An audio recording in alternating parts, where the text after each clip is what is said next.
بسم اللہ الرحمن الرحیم۔ رب سے ملاقات۔ اللہ تعالیٰ نے ہمیں اپنی زندگی کامیاب بنانے کے لیے جو ہدایات دی ہیں، اس کا ماحصل مختلف الفاظ اور مختلف انداز میں بیان کیا جا سکتا ہے۔ ایک پہلو سے ہم یہ کہہ سکتے ہیں کہ اپنے رب سے ملاقات کی تیاری کرو۔ اگر دیکھا جائے تو ایک لحاظ سے ہمارا ہر کام اسی مقصد کے لیے ہے۔ اللہ کی بندگی بھی اسی لیے کرنا ہے کہ اللہ سے ملنا ہے اور اپنی زندگی کے بارے میں جواب دینا ہے۔ اچھے اخلاق بھی اسی لیے اختیار کرنا ہے۔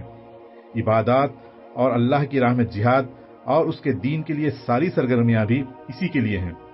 اگر موت کے بعد اللہ تعالیٰ سے ملاقات نہ کرنا ہوتی اور ہمیں یہ معلوم ہوتا کہ زندگی موت پر ختم ہو جائے گی، تو کوئی وجہ نہیں ہے کہ ہم اللہ کی بندگی کرتے، نماز پڑھتے، سخت سردی میں وضو کر کے نماز ادا کرتے۔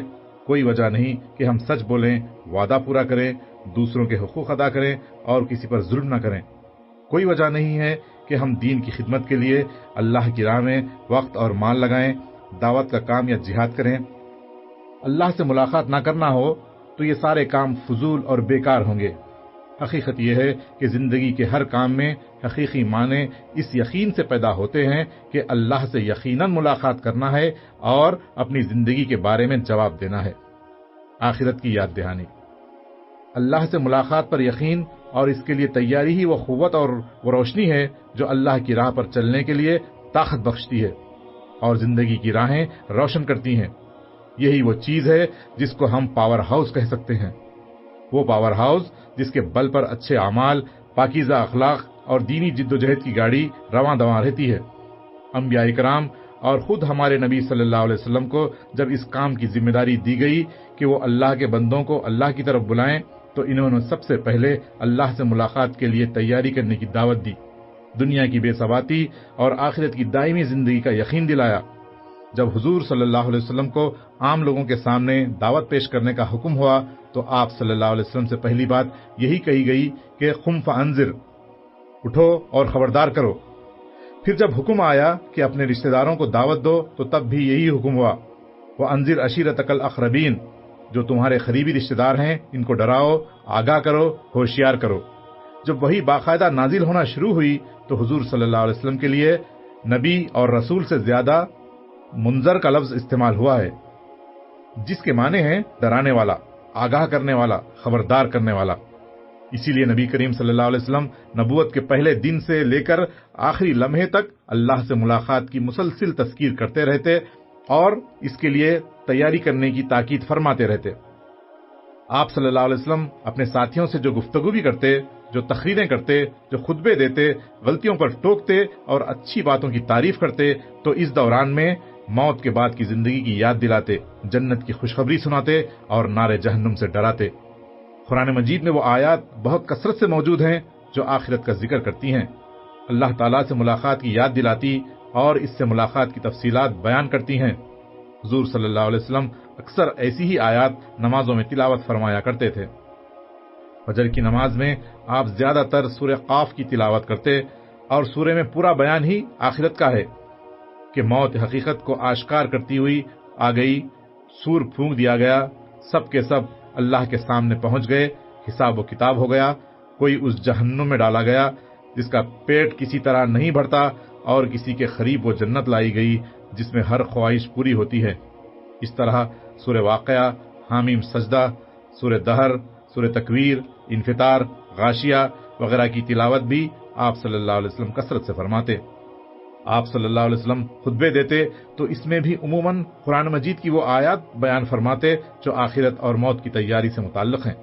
مکہ میں قیام کے دوران میں معاشرتی معاملات کے سلسلے میں بہت کم احکام نازل ہوئے تھے، صرف دین کی بنیادی اور اہم تعلیمات بہت مختصر اور بڑے سادہ الفاظ اور جملوں میں بیان ہوتی۔ شریعت کی تفصیلات تو نہ تھیں، لیکن ان جامع اور مختصر بنیادی تعلیمات ہی پر شریعت کی بنیاد رکھی گئی اور اس کا ڈھانچہ بنایا اور اٹھایا گیا۔ مثلاً فَأَمَّا مَنْ آتَى وَاتَّقَى وَصَدَّقَ بِالْحُسْنَى، جس نے دیا اور اللہ سے ڈرا اور اچھی بات کی تصدیق کی، ان 3 جملوں میں پورا کردار مطلوب بیان کر دیا گیا۔ اسی طرح ایک اور مقام پر فرمایا وَأَمَّا مَنْ خَافَ مَقَامَ رَبِّهِ وَنَهَى النَّفْسَ عَنِ الْهَوَىٰ فَإِنَّ الْجَنَّةَ هِيَ الْمَأْوَىٰ، جو شخص حساب کے لیے اپنے رب کے سامنے کھڑا ہونے سے ڈرا اور اپنے نفس کو بے لگام خواہشات کے پیچھے جانے سے روک لیا تو بس جنت اس کا ٹھکانہ ہے۔ ان مختصر تعلیمات کے ساتھ وہ طویل حصے نازل ہوئے جو آخرت کی تفصیلی بیان پر مشتمل ہے، جو جنت کا شوق اور رب کے حضور کھڑا ہونے کا خوف پیدا کرتے ہیں۔ عمل کا محرک۔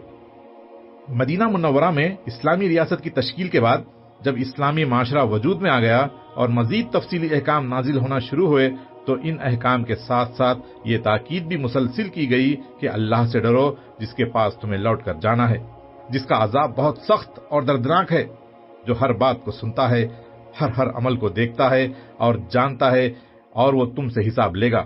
بعض روایات کے مطابق جو آخری آیت نازل ہوئی اور جس نے سورہ بقرہ کی آخر میں جگہ پائی وہ یہ تھی، وَاتَّقُوا يَوْمًا تُرْجَعُونَ فِيهِ إِلَى اللَّهِ ثُمَّ تُوَفَّى كُلُّ نَفْسٍ مَا كَسَبَتْ وَهُمْ لَا يُظْلَمُونَ۔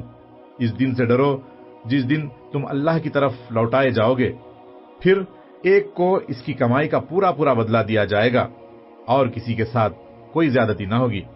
گویا احکامات دیے تو ساتھ ہی ساتھ اللہ تعالیٰ نے وہ پاور ہاؤس بھی بتایا جو ان احکام پر عمل کرنے کی قوت فراہم کرتا ہے، خواہ یہ وراثت کے احکام ہوں یا نکاح و طلاق کے، جہاد کے ہوں یا ایمانیات کے۔ جہاد کا حکم دیا تو بتایا کہ یہ جنت کا سودا ہے، جنت کے لیے جہاد کرو اور اس کے علاوہ کوئی اور مقصد سامنے مت رکھو۔ ایمان کی حقیقت بیان کی تو کہا ہم نے ایمان لانے والوں کے جان و مال جنت کے بدلے خرید لیے ہیں۔ اسی طرح جب مسلمانوں میں کوئی خرابی رونما ہوئی تو اللہ تعالیٰ نے فرمایا قُلْ مَا عِندَ اللَّهِ خَيْرٌ مِّنَ اللَّهْوِ وَمِنَ التِّجَارَةِ، بتا دیجئے جو کچھ اللہ کے پاس آخرت میں ہے وہ دنیا کی ساری دلچسپیوں اور نفع سے زیادہ بہتر ہے۔ آخرت کے اجر پر یقین اور اس کی طلب پیدا ہوگی تو لوگ اجتماعی کام بغیر کسی کے کہے بھی کریں گے، یقین نہیں ہوگا تو مارے باندھے بھی نہیں کریں گے۔ اسی طرح اگر جہاد پر جانے میں سستی دکھائی تو فرمایا رضیتم بالحیات الدنیا من الآخرہ، کیا تم نے آخرت کے مقابلے میں دنیا کی زندگی کو پسند کر لیا ہے؟ اسی طرح سے قرآن مجید نے اللہ تعالیٰ سے ملاقات کی یاد اور اس کی تیاری کی فکر کے ذریعے مسلمانوں کے روحانی امراض کا علاج کیا اور ان کو ایمان کے تقاضے ادا کرنے کے لیے تیار کیا۔ پھر کیفیت یہ ہو گئی کہ صحابہ کرام کے لیے جنت اور دوزخ اتنے حقیقی بن گئے جتنے کہ دنیا تھی۔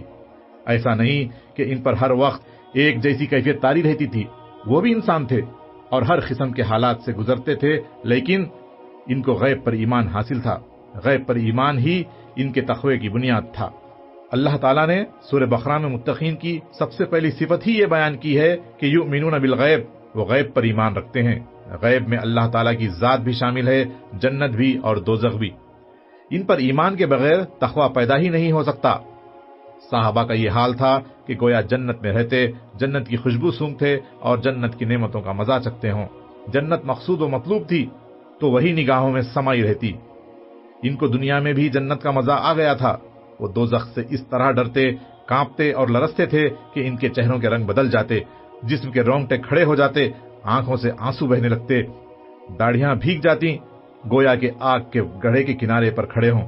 جنت کتنی قریب تھی اور کیسی حقیقت بن گئی تھی، اس کا اندازہ ایک واقعے سے کیجیے۔ ایک دفعہ نبی صلی اللہ علیہ وسلم ممبر پر کھڑے خطبہ دے رہے تھے۔ آپ صلی اللہ علیہ وسلم نے اپنا ہاتھ آگے بڑھایا، پھر واپس کھینچ لیا۔ لوگوں کو تعجب ہوا کہ یہ کیا ہوا ہے؟ پوچھا تو آپ صلی اللہ علیہ وسلم نے فرمایا، میرے سامنے جنت کا ایک خوشہ تھا، میں نے چاہا کہ اسے توڑ کر تمہیں دکھا دوں۔ جنت نہ واز تھی، نہ افسانہ اور نہ کہانی، بلکہ جو کچھ ان کو پیش آتا تھا، جن حالات میں وہ چلتے پھرتے تھے، جنت ان کے سامنے رہتی تھی۔ عذاب اور دوزخ کا خطرہ انہیں لاحق رہتا تھا۔ وہ جنت کی خوشبو سونگتے اور متوالے ہو کر جان قربان کر دیتے۔ جنت کے باغ کا تصور ذہن میں لاتے تو اس کی چاہت اور تڑپ میں دنیا کا بہترین باغ اللہ کی راہ میں دے دیتے۔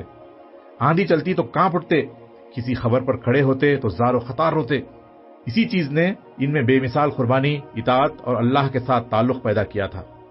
آج بھی اپنے رب سے ملاقات کی ایسی ہی یاد اور جنت کا ایسا یقین اور حصول کے لیے ایسی ہی تڑپ اور جہنم کی آگ سے ایسا ڈر کسی نہ کسی درجے میں ہمیں حاصل کرنا ہے۔ یہ ناگزیر ہے۔ اگر ہم نے یہ نہ کیا تو ان سارے کاموں کا ہمیں کوئی فائدہ نہ ہوگا جو ہم خدا کی راہ میں کر رہے ہیں۔ اللہ کی اطاعت میں اتنی محنت کے بعد بھی آخرت میں اجر نہ ملے تو اس ساری تگ و دو کا کیا فائدہ؟ اس سے بہتر تو شاید یہ ہوگا کہ ہم دنیا ہی کے لیے بھاگ دوڑ کریں، یہیں کچھ کمائیں، یہیں کچھ بنا لیں ہم دین کے لیے کام کریں، دنیا کا نقصان بھی اٹھائیں اور یہ بھی سمجھتے رہیں کہ ہم بڑے اچھے اعمال کر رہے ہیں، لیکن آخرت کی آندھی سب کچھ اڑا کر لے جائے اور ہم ہاتھ ملتے رہ جائیں تو یہ بڑے نقصان کا سودا ہوگا۔ خدا نہ کرے ہم ایسے ہوں، اور مجھے امید ہے کہ ہم ایسے نہیں ہیں، لیکن اللہ تعالیٰ کی اس تنبیہ کو یاد رکھنا ضروری ہے۔ قل هل ننبئكم بالاخسرین اعمالا الذین ضل سعیهم فی الحیاۃ الدنیا وهم یحسبون انهم یحسنون صنعا۔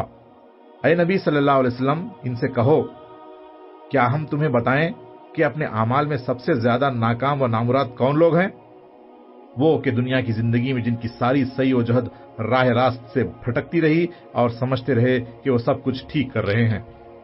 یہ بات ہر وقت ذہن نشین رہنی چاہیے کہ جو کام محض دنیا کی خاطر ہو وہ ضائع ہو گیا، کیونکہ جسم سے آخری سانس نکلتے ہی دنیا ہاتھ سے نکل جائے گی۔ دولت ہو، مکان ہو، کھیت ہو، کاروبار ہو، قرض، دنیا کی کوئی بھی چیز ساتھ جانے والی نہیں۔ خبر میں کوئی چیز ساتھ نہیں جاتی۔ دنیا میں جو کچھ کمایا وہ پیچھے رہ گیا، صرف اعمال ساتھ ہوں گے۔ اب اگر اعمال بھی خواہ وہ کتنے ہی دینی کیوں نہ ہوں، خدا اور آخرت کے لیے نہ ہوئے تو وہ بھی ضائع جائیں گے۔ اگرچہ ہم اس خیال میں مگن ہوں کہ ہم تو بہت اچھے کام کر رہے ہیں اور آخرت کے لیے ذخیرہ کر رہے ہیں، یہ تو بہت ہی نقصان کا سودا ہوگا کہ ہم اللہ کے دین کا کام بھی کریں اور آخرت میں اس کا بدلہ بھی نہ ملے۔ دعوت کا ایک اہم پہلو، فکر آخرت، رب سے ملاقات کی یاد اور تیاری، جنت کے حصول کی تڑپ اور نار جہنم کا خوف صرف ہمارے ہی لیے ضروری نہیں بلکہ ہماری دعوت کے مخاطبین کے لیے بھی ضروری ہے۔ اگر ہم نے کسی کو اجتماع میں شریک کر لیا، کسی سے اعانت لے لی، کسی کو کتاب پڑھوا دی، کسی سے ووٹ لے لیا، مگر اس سے اس کو آخرت کا کوئی فائدہ نہ ہوا، تو ہم نے اس کی کوئی خیرخواہی نہیں کی، اس کے ساتھ کوئی بھلائی نہیں کی۔ دوسری پارٹیاں بھی لوگوں سے پیسے لے لیتی ہیں، انہیں جلسے جلوس میں لے جاتی ہیں، لیکن یہ بات یاد رکھنے کی ہے کہ ہمارے ان تمام کاموں کے نتیجے میں اس کو آخرت میں اجر ملنا چاہیے اور اس کی آخرت سنورنی چاہیے۔ نبی صلی اللہ علیہ وسلم نے صرف اپنے ساتھیوں سے ہی نہیں کہا کہ فکر آخرت اور اللہ سے ملاقات کی تیاری کرو، بلکہ آپ صلی اللہ علیہ وسلم انتہائی کٹر مخالف، مشرک، کافر، یہودی، عیسائی، منافق، ہر ایک کو بار بار آخرت کے عذاب سے ڈراتے رہے۔ آپ نے اپنے رشتہ داروں کو کھانے پر جمع کیا تو یہی بات کہی، کوہ صفا پر کھڑے ہوئے تو آپ صلی اللہ علیہ وسلم نے یہی کہا کہ اس عذاب سے ڈرو جو تمہارے سروں پر اس طرح کھڑا ہے جس طرح اس پہاڑ کے پیچھے کوئی لشکر موجود ہو جو ابھی تمہیں دبوچ لے گا۔ اپنی اولاد کو، اپنے چچاؤں کو اور پھوپھیوں کو، اپنے اعزاء و اقربا کو ایک ایک کا نام لے لے کر ان کو اس دن کی تیاری کرنے کی دعوت دی جس دن کوئی کسی کے کام نہ آئے گا۔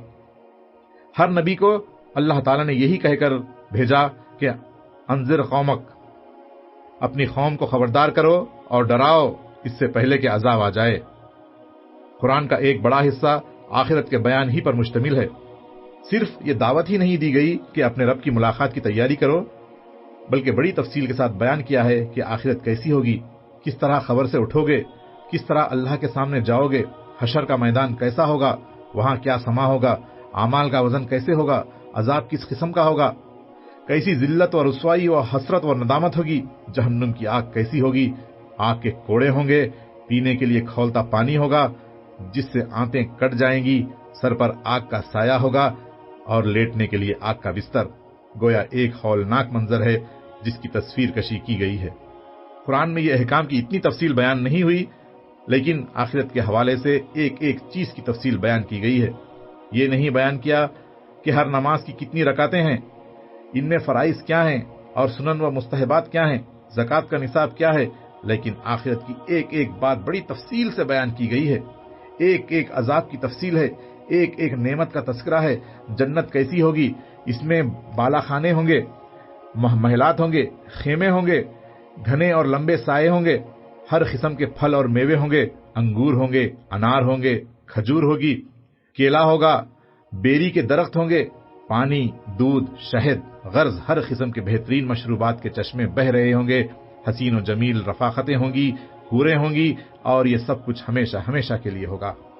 قرآن ہی ہمارے لیے روشنی ہے، قرآن ہی ہمارا رہنما ہے، قرآن ہی کی طرف ہماری دعوت ہے، لیکن ہماری دعوت میں آخرت کا بیان کہاں ہے اور کتنا ہے؟ اگر ہم قرآن کی دعوت لے کر کھڑے ہوئے ہیں، قرآن کا نظام قائم کرنا چاہتے ہیں، قرآن پر لوگوں کو جمع کرنا چاہتے ہیں تو ہماری دعوت بھی قرآن ہی کے انداز میں آخرت کی دعوت ہونا چاہیے۔ اپنے مخالفین کو خواہ وہ کہیں بھی ہوں اور کیسی ہی استعداد رکھتے ہوں، قرآن کی اسی انداز میں آخرت کی تیاری کی دعوت دینا چاہیے۔ اگر غور کریں تو اس لحاظ سے ہم بہت پیچھے ہیں۔ جو تقریریں ہم کرتے ہیں ان کو دیکھیں، جو درس ہم دیتے ہیں ان پر نگاہ ڈالیں، تربیت گاہوں کے جو پروگرام ہوتے ہیں ان کا جائزہ لیں، ان سب میں رب سے ملاقات کی یاد اور جنت و دوزخ کا ذکر کا کتنا حصہ ہوتا ہے۔ کبھی ایک دم ہمیں خیال آتا ہے کہ فکر آخرت کا پروگرام بھی ہونا چاہیے۔ ایک حدیث رکھ لو، ایک درس رکھ لو، ایک تقریر رکھ لو، مگر قرآن کے وہ حصے جہاں جنت اور جہنم کا بیان ہے وہ ہمارے درس کا موضوع نہیں بنتے۔ شاید یہ سب کچھ جدید دور کا اثر بھی ہے کہ ہم کو اب شاید کچھ غیر شعوری ہچکچاہٹ ہوتی ہے کہ لوگ کیا کہیں گے کہ اس زمانے میں بھی یہ حور غلیمان کا ذکر کرتے ہیں اور محلات کا ذکر کرتے ہیں، جنت کا لالچ دیتے ہیں اور آگ سے ڈراتے ہیں۔ ہم سوچتے ہیں کہ آج کل اس طرح لوگ کہاں متاثر ہوں گے، کہاں مانیں گے۔ اب تو اسلامی نظام کی برتری ثابت کرنا چاہیے، دوسرے نظام ہائے حیات پر تنقید کرنی چاہیے، عالمی اور قومی سیاست کے حوالے سے بات ہونا چاہیے۔ یہ سب کچھ بھی ضروری ہونا چاہیے، لیکن صرف اس سے کام ہرگز نہیں چلے گا۔ ہمارے دروس میں، ہمارے پروگراموں میں آخرت کا، جنت کا، دوزخ کا وہ تناسب نہیں ہے جو تناسب قرآن مجید میں ہے، بلکہ قرآن مجید جس قدر آخرت، جنت اور دوزخ کے بیان سے بھرا ہوا ہے، اس کا عشر اشیر بھی ہماری دعوت، گفتگوؤں، تقریروں اور درس میں نہیں ہوتا۔ ظاہر ہے کہ یہ ہونا چاہیے، کیونکہ لوگوں کے ساتھ اصل بھلائی ہی یہ ہے کہ وہ آخرت میں کامیاب ہو سکیں۔ ہمارا سارا کام اسی لیے ہے کہ لوگ جنت کے طلبگار بن جائیں، پھر دین بھی قائم ہوگا اور دنیا میں بھی اسلامی نظام کی جنت بنے گی۔ اگر ہم چاہتے ہیں کہ لوگ انہی جذبات سے اس دین کی طرف آئیں جن جذبات سے وہ قوم پرستی اور سوشلزم کی طرف جاتے ہیں، تو اسلام کے لیے یہ نسخہ کارگر نہیں ہو سکتا، نہ ہو رہا ہے۔ جب لوگ جنت کے طلبگار بن جائیں گے جس طرح صحابہ کرام تھے، تو پھر وہ دنیا کو بھی جنت بنائیں گے اور دنیا میں عدل و قسط کا نظام بھی قائم ہوگا۔ تاریخ گواہ ہے کہ اسپین سے لے کر چین تک ساری دنیا ان کے قدموں میں ڈھیر ہو گئی جو جنت سماوی کے طلبگار تھے۔ اگر وہ دنیا کے طلبگار ہوتے تو کیا دنیا اس طرح ان کے آگے ڈھیر ہوتی؟ ہمیں بھی یہ جاننا چاہیے کہ جب ہم آخرت کے طلبگار بن جائیں گے تو اللہ تعالیٰ دنیا کو ہمارے قدموں میں اسی طرح ڈھیر کر دے گا جس طرح ان کے آگے دنیا بچھتی چلی گئی۔ لیکن اگر ہم نے صرف دنیا طلب کی تو آخرت بھی ہاتھ سے جائے گی اور دنیا بھی۔ دنیا ہماری مطلوب کیوں ہو جبکہ اس طرح اس کا ملنا غیر یقینی ہے اور جنت کا ہاتھ سے جانا یقینی۔ دنیا تو اللہ تعالیٰ جس کو چاہے گا دے گا، جس کو چاہے گا نہیں دے گا، لیکن آخرت کے حوالے سے اس کا وعدہ یقینی ہے کہ جس نے آخرت کا ارادہ کر لیا اور اس کے لیے کوشش کی، جیسا کہ کوشش کرنے کا حق ہے، اور اس کے دل میں ایمان ہے، تو اس کی محنت کی لازماً قدردانی کی جائے گی۔ من اراد الآخرۃ وسعى لها سعيها وهو مؤمن فاولئک کان سعیهم مشکورا۔ جو آخرت کا خواہش مند ہو اور اس کے لیے صحیح کرے جیسی کہ اس کے لیے صحیح کرنی چاہیے اور ہو وہ مومن، تو ایسے ہر شخص کی صحیح مشکور ہوگی۔ ہر آدمی دن رات محنت کرتا ہے، کسی کو چند ٹکے ملتے ہیں اور کسی کو لاکھوں مل جاتے ہیں۔ اللہ تعالیٰ اپنی مشیت سے کسی کو بقدر ضرورت دیتا ہے اور کسی کو بلا حساب دیتا ہے، اس لیے کہ دنیا فنا ہونے والی ہے اور اس کی کوئی قیمت نہیں۔ اس کی حقیقت تو بس اتنی ہے جیسے ایک مچھر کا پر، یا جیسے کوئی اپنی انگلی سمندر میں ڈال کر کچھ پانی حاصل کر لے، یا جیسا کہ قرآن نے کہا اگر یہ امکان نہ ہوتا کہ سارے کے سارے کافر ہو جائیں تو ہم رحمان کا انکار کرنے والوں کے گھروں کی چھت، زینے، دروازے، فرنیچر سب چاندی کا بنا دیتے، بلکہ سونے کا۔ پھر بھی ان کی قیمت اس سے زیادہ نہ ہوتی کہ جب تک سانس ہے آدمی اس سے کام لے لے یا لذت اندوز ہو لے۔ جو چیز ختم ہونے والی ہو اس کی کیا حقیقت ہو سکتی ہے؟